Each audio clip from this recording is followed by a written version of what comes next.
Hello friends, இன்றைக்கி நம்ம பார்க்க போகிற ரெசிபி சன்னா மசாலா. வெங்காயம் தக்காளி எதுவுமே வதக்காமல் குக்கர்லேயே எப்படி ஈஸியாக செய்யலான்னு தான் பார்க்க போகிறோம். இப்போ இந்த ரெசிபி எப்படி செய்யலான்னு பார்க்கலாம். Hi friends, welcome to Tamil சமையல். நம்ம சேனலை சப்ஸ்கிரைப் பண்ணிக்கோங்க, கூடவே இருக்கிற பெல் சிம்பலையும் மறக்காமல் கிளிக் பண்ணிக்கோங்க. இந்த ரெசிபி பண்ணுறதுக்கு நான் 1 கப் சன்னா எடுத்து ஓவர் நைட் ஊற வச்சு எடுத்து வச்சுருக்கேன். இப்போ இதை குக்கரில் சேர்த்துடலாம். நான் வெள்ளை கொண்டக்கடலை எடுத்திருக்கேன், நீங்கள் கருப்பு கொண்டக்கடலை கூட எடுத்துக்கலாம். இப்போ இது கூடவே 4 பெரிய வெங்காயம் எடுத்திருக்கேன். பெரிய வெங்காயம் இந்த மாதிரி கீரல் போட்டுக்கோங்க. இதையும் குக்கரில் சேர்த்துடலாம். கூடவே 2 தக்காளி எடுத்திருக்கேன். 4 பெரிய வெங்காயம் 2 தக்காளி சரியாக இருக்கும். இந்த மாதிரி தக்காளியோட கம்பு பகுதியை நீக்கிட்டு இதுலேயும் கீரல் போட்டுக்கலாம். தக்காளியோட தோல் எடுக்கிறதுக்கு அப்போ தான் ஈஸியாக இருக்கும். கூடவே 10 பல் பூண்டும் கொஞ்சமாக இஞ்சியும் எடுத்திருக்கேன். நீங்கள் இந்த மாதிரி இஞ்சி பூண்டு முழுசாக சேர்க்காம பேஸ்ட்டாக கூட சேர்த்துக்கலாம். 1 ஸ்பூன் அளவு சேர்த்துக்கோங்க, கரெக்டாக இருக்கும்.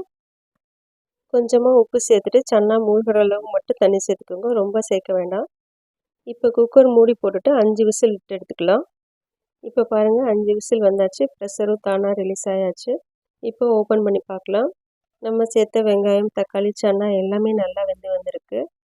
இப்போ நம்ம சேர்த்துருந்த வெங்காயம் தக்காளி இஞ்சி பூண்டு கூடவே 1 கைப்பிடி அளவு சன்னா எல்லாத்தையும் எடுத்து ஆற வச்சுக்கலாம். பாருங்கள் தக்காளியோட தோல் எடுத்தால் ரொம்ப ஈஸியாகவே வந்துடும்.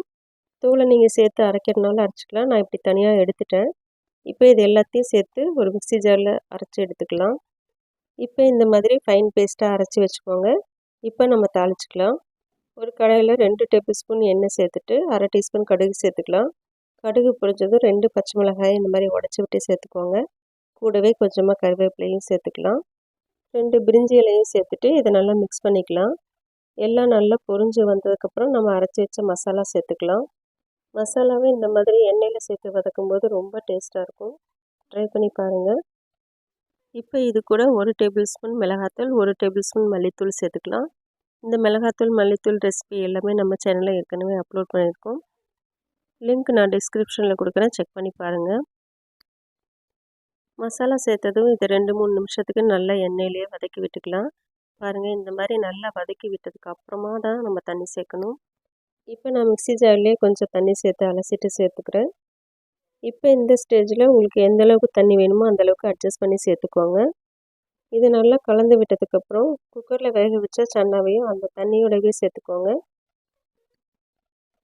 நான் கொஞ்சம் தண்ணி சேர்த்து தான் வேக வைக்க போகிறேன். உங்களுக்கு நல்லா திக்காக கெட்டியாக வேணும்னா நீங்கள் அந்த மாதிரி செஞ்சுக்கோங்க. இப்போ இதை நல்லா கலந்து விட்டுக்கலாம். நம்ம கொஞ்சமாக உப்பு சேர்த்து தான் குக்கரில் வேக வச்சுருந்தோம். இப்போ டேஸ்ட் பண்ணி பார்த்துட்டு கொஞ்சம் உப்பு சேர்த்துக்கிறேன். கூடவே 1/2 டீஸ்பூன் கரம் மசாலாவும் சேர்த்துக்கலாம். இப்போ இது எல்லாத்தையும் நல்லா மிக்ஸ் பண்ணிவிட்டு ஒரு மூடி போட்டு மூடி எண்ணெய் பிரிஞ்சு வர வரைக்கும் லோ ஃப்ளேம்லேயே வச்சு வேக வச்சுக்கலாம். இப்போ பாருங்கள் நான் நல்லா மிக்ஸ் பண்ணிவிட்டேன். இப்போ மூடி போட்டு மூடிட்டு 5 நிமிஷம் மட்டும் வேக வச்சுக்கலாம். இப்போ ஓப்பன் பண்ணி பார்க்கலாம். பாருங்கள் எண்ணெயெல்லாம் நல்லா பிரிஞ்சு வந்திருக்கு. இப்போ கொஞ்சமாக கஸ்தூரி மேத்தியும் கொத்தமல்லி இலைகளும் சேர்த்துக்கலாம். நான் கஸ்தூரி மேத்தியை மிக்சியில் போட்டு இது மாதிரி பவுடர் பண்ணி வச்சுருக்கேன். இப்போ இது 2 சேர்த்ததுக்கப்புறம் நல்லா மிக்ஸ் பண்ணிக்கலாம். ரொம்ப சூப்பராக டேஸ்டியான சன்னா மசாலா ரெடி ஆயிடுச்சு. நம்ம வெங்காயம் தக்காளி எதையும் தனியாக வதக்காமல் சன்னா வேக வைக்கிற அதே நேரத்துலேயே வெங்காயம் தக்காளி எல்லாத்தையும் வேக வச்சு எடுத்துட்டோம். பாருங்கள் ரொம்ப ஈஸியாக செஞ்சு முடிச்சாச்சு. நீங்களும் இதே மெத்தடில் ட்ரை பண்ணி பாருங்கள். இந்த வீடியோ உங்களுக்கு பிடிச்சதுன்னா லைக் பண்ணிவிட்டு தமிழ் சமையலுக்கு சப்ஸ்கிரைப் பண்ணிக்கோங்க. தேங்க்ஸ் ஃபார் வாட்சிங்.